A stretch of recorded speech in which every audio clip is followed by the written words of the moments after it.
Dear viewers, in this video we get to know about the enzymes which took part in lignin degradation.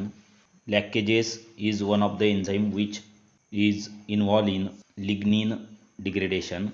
It consists of N-glycosylated extracellular blue oxidases and 4 copper atoms in the active site that are distributed among the binding site.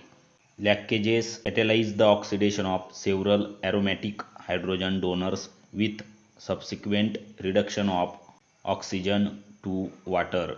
Moreover, lactases oxidize not only the phenolic and methoxyphenolic acids but also decarboxylate them and attack their methoxy side chains or groups. If you are new on the channel, please do subscribe and share with your friends. Thanks for the watching.